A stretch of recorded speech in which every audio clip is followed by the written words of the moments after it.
ортадағы сіздің әңгімеңізді тыңдадық, есебіңізді тыңдадық. Ырзамын, бәрі қолдаймыз. Мәселені депутатқа қолдайсыз бәрінде. Бір мәселе болып тұр, сіз жаңағыдай айтып кеттіңіз, тоқыма фабрикалар саламыз, заводтар салу өте орынды. Кезінде 2001 жылда мен бұл мәселені көтерген. Мақтаарал ауданы мақтан жүруі де тоқыма заводтармен осы жақта біздің аудандарда болсын деді. Сол кезде президент Назарбаевқа жазған АПД-ның хаттар келген, сендер Мақтаарал ауданында оказывается бізде су жоқ деді, шектің су. Газ жоқ деді, темір жол жоқ. Мақұл, темір жол допустимый нәрсе, ол жоқ болды. Енді қазір сіз соны айтып жатсыз, сөйтіп маған сол кезде жауап келгені Сайрам ауданында соответствует сояға ол жіберді, мен көтерген. Қалай нағылды? Сол кезде мен сұрағаным 200-300 гектар беріңдер, свободный экономический зона болу керек дедім. Инвесторлар жүгіріп келеді бұяға дедім. Хоть американцы, япондар келеді бұяға заводтардың бәрі салады. Соны бізге, біздің ауданда, Жетісай мен Мақтаарал ауданында еркіндік экономика зона жер керек. Бір 200 гектарда керек. Сол кезде, сол тоқыма заводтарын сол кезде болады. Мен айтым, осындай нәрсені көтерсем, ана кейбір адамдар ойлайды, ол бәлеқор дейді, әлесен шығарады дейді. Ол дұрыс емес. А бірақ мен көтерген нәрсе 5 жылдан кейін миларына кіреді. Ақасы дұрыс екен ғой деп. Оны бізде көтеріп жүрміз, бізді де бәлеқор деп жүрміз. Сізге өтініш, біздің ауданда бір 200 гектарда оны өкіметтің қаулысы керек, и указ президенті керек.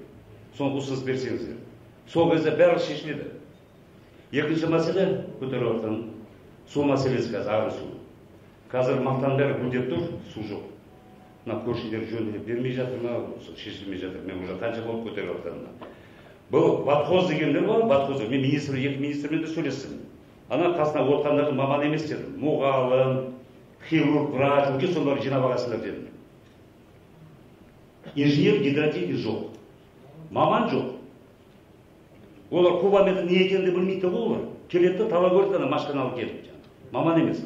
Соны ұсыныстар бердім. Министрларға, екі министрға да айттым. Экология. Экология, водный ресурс не соответствует дедім. Сондықтан бұл мәселені шешу үшін тікелей әр облыста тікелей барысы болу керек, ол батқыз. Сол кезде шешіледі. Әкімшілік реформа керек. Қанша болды мен бұны көтеріп жатқаным? Ауылсымен алындарды айттым, Тоқаев жерген. Антикордың республика антикордың келген шақыртты, оятада айттым. 6 ай болды, әлі шешілген жоқ. Сол мәселені қолға алсаңыздар. Бұны өте орынды айтасыз. Бізде осы мәселе талқыланып жатыр. Біздің облыстағы бүкіл каналды өз меншігімізге алсақ.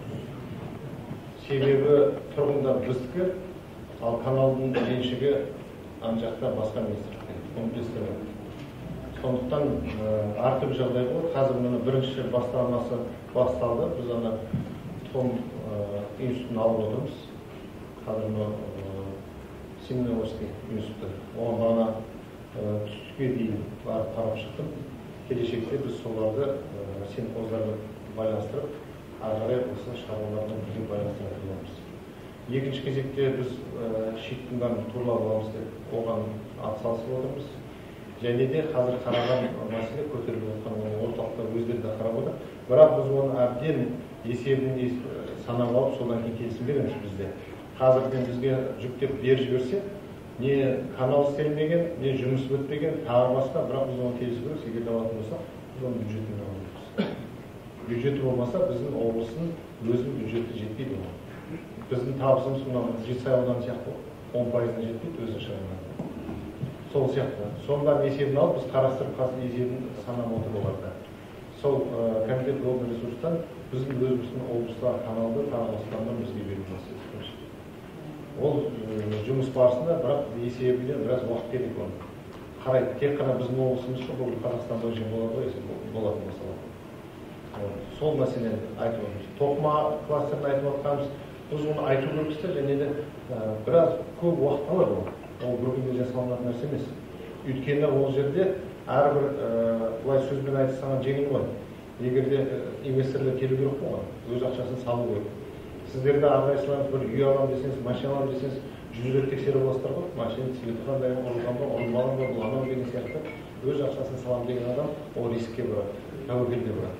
Сондықтан бұл бір десе осындай болады екен деп, ертең болды да, болмады деп ондай болмайды. Жүйелі түрде біз қойып, бірақ бұны бастау керекпіз. Ертеңгі 3 жыл, 5 жылда тез өтіп кетеді. Қазір бастасақ, 5 жылда біз бір нәтиже көреміз. Фабрика бірдеңелер ашылып, по крайней мере біз қандай қателеріміз бар екен, қай жолдан дұрыс екенін түсініп отырамыз. Егер біз оны бастамасақ, ешқашан біз оны түсінбейді, осылай отыра береміз. Ана істеу керек, үйту керек, үйту керек деп. Сондықтан да сіздерден де қолдау керек. Бағанағы экономикалық аймақта көтеріп отыр, соны да қарастырайық. Негізі кезінде білесіздер, оны Шымкент қаласында осындай текстильный экономический зона деп ашқан. Негізі сол бар. Енді Түркістанда өзіміздің экономикалық аймағымыз бар. 4000 гектарға жуық. Оның производственный 460 гектар. Ол жерде бірінші бағыты тек құрылыс материалдарын ғана шығаратын сондай экономикалық аймақ еді. Қазір біз орталыққа шығып, оған текстильді де, машиностроениені де, бытовой техниканы да, басқасында қосып жатырмыз. Негізі текстильге сонша не керек емес, темір жол. Бірақ дегенмен де қазір Дарбаза Мақтаарал деген жоба іске асыруда, оны білесіздер. Кеше жобаны тағы нақтылап өтіп, қайсы жолмен өтеді дегендей, бәрі адамдар өз аяқтарымен аралап көріп шықты. Қазір земпроект жасалып бітіп жатыр. Байқалысы ендігі жыл осы құрылысы басталатын сияқты. Темір жол, Дарбаза Мақтаарал деген. Сонда қосымша тағы да даму болады осы жерде. Рахмет. Ағын суды не қыламыз? Ағын суды, міне күні кеше мен орынбасарымды жібердім ол жаққа.